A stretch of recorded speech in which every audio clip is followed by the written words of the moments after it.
कर दूं। पहली बात तो ये कि इसमें और ये जो मुद्दा जो उठा है ये किसी राजनीतिक दल, एक राजनीतिक दल से जुड़ा हुआ नहीं है। ये मुद्दा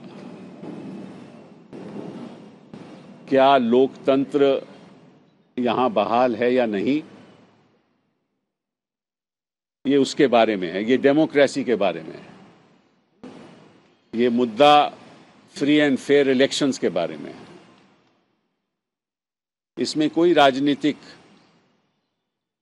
दल की बात नहीं आती। लोकतंत्र की बुनियाद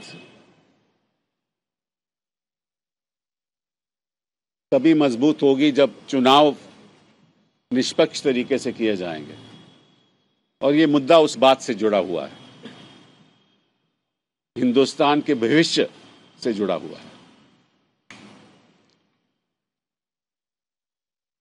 मैं वहां जब लंदन गया तो उस समय आशीष रेय साहब ने, क्योंकि वो प्रेसिडेंट हैं इंटरनेशनल जर्नल एसोसिएशन की, वहां उन्होंने कहा कि उन्होंने सब राजनीतिक दलों को इनविटेशन भेजा था, कांग्रेस को, बीजेपी को, सभी राजनीतिक दलों को, और इलेक्शन कमीशन को भी इनविटेशन भेजा था।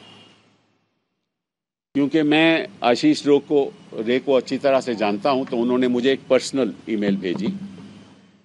मैंने उनको बताया कि मैं कुछ पर्सनल काम के लिए भी वहां आ रहा हूं। बोले तो आप ज़रूर आइएगा, क्योंकि कोई ऐसा खुलासा करने जा रहे हैं जो बहुत महत्वपूर्ण है। तो मैं चला गया। अब आशीष रे ने मुझे एक ईमेल भेजा है, क्योंकि लगता है कि सैयद ने उनको कुछ क्लैरिफिकेशन दी है। तो वो ईमेल मेरे पास आया, तो वो ईमेल भी मैं आपको दे रहा हूं। उस ईमेल पे साफ जाहिर है कि सैयद को वहां पॉलिटिकल असाइलम मिला है। क्यों मिला है, किस वजह से मिला है, इसकी जांच होनी चाहिए। दूसरी बात, उन्होंने कहा है कि वो वहां ECIL में विन सॉल्यूशंस एक कंपनी थी, वो ECIL के लिए EVM मशीन के लिए काम कर रहे थे। उस प्रोजेक्ट में कुछ 13 लोग जुड़े हुए थे। उन 13 लोगों के नाम उन्होंने भेजे हैं। प्रोजेक्ट MS7B टीम 13 लोगों के नाम है, और ये उनका पॉलिटिकल असाइलम के कागजात हैं।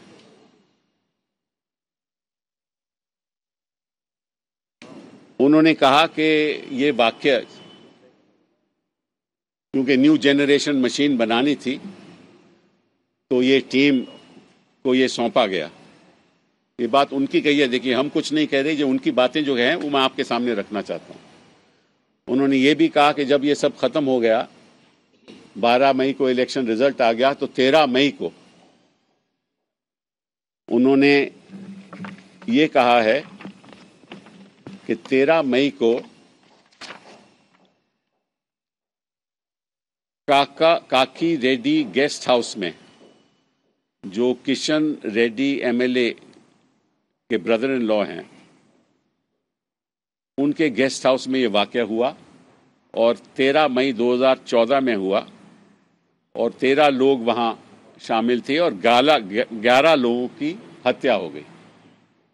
अब ये सही है नहीं सही है, इसकी जांच होनी चाहिए। हम तो कह नहीं सकते कि सही है या नहीं सही है। उन 11 लोगों के नाम भी दे दिए हैं। फिर उन्होंने ये कहा कि जब कमरे में किशन रेड्डी आए तो उन्होंने कहा चंपाई अंधेर की। मैं तो जानता नहीं कि इसका मतलब क्या है, तो आप लोगों को पता करना चाहिए। देखिए, जर्नलिस्ट तो आप लोग हैं। चंपाई अंधेर की। और उन्होंने कहा कि फिर ये भी उन्होंने कहा कि उसके बाद फिर 15 तारीख को, क्योंकि मुझे भी गोली लगी थी, तो 15 तारीख को मैं शिकागो चले गया और वहां बोला कि मैं 16 दिन डिटेंशन सेंटर में रहा और अस्पताल 18 दिन रहा। अब अमेरिका गया, वहां एंट्री हुई, डिटेंशन सेंटर गए, वहां कोई स्टेटमेंट हुई होगी, ये आप लोग पता करेंगे सही है या गलत है। अस्पताल में रिकॉर्ड होगा सही है या गलत है, ठीक है ना। फिर उन्होंने बोला कि मेरे सामने सब लोग को गोली मारी गई, तो मैं जानता हूं कि सब लोग की मृत्यु हो गई। अब ये जो कंपनी विन सॉल्यूशंस की थी, उनके लिए ये लोग काम कर रहे थे। विन सॉल्यूशंस का जो मालिक है उसका नाम उन्होंने दिया है कमल राव, वो पता चल जाएगा। कहां कहां ईसीएल में वो काम कर रहे थे वो भी उन्होंने बताया है कि ईसीएल में इस जगह पे मैं काम कर रहा था। कहां इस समय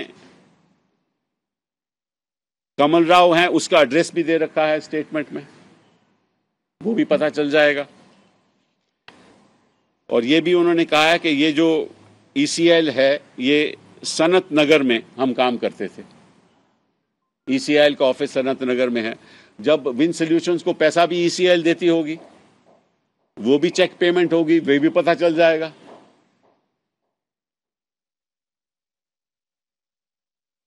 फिर इन्होंने कहा है कि department of justice and department of home security have no interest in Indian politics, spent 2 years to investigate this matter.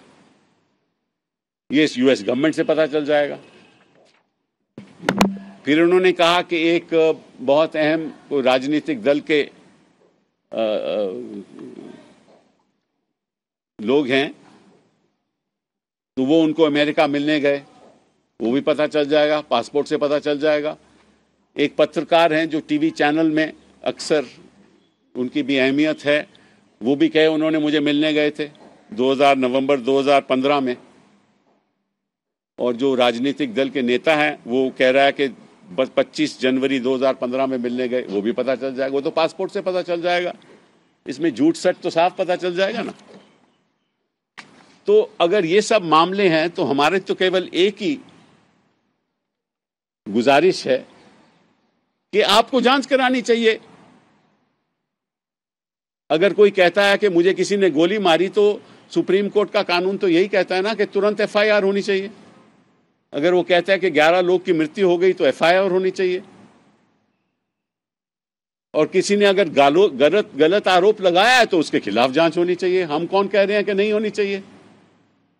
लेकिन ये कहना senior Congress leader Kapil Sibal there after coming back from the UK where he attended that hackathon that took place just yesterday that raised quite a few eyebrows. His presence there raised a few eyebrows. He's trying to explain why he was there and how he ended up going there, but also once again reiterating that there needs to be a probe into the allegations raised by the alleged hacker Syed Shuja, who was the one who appeared on that screen via video call, making some rather outrageous and unsubstantiated allegations.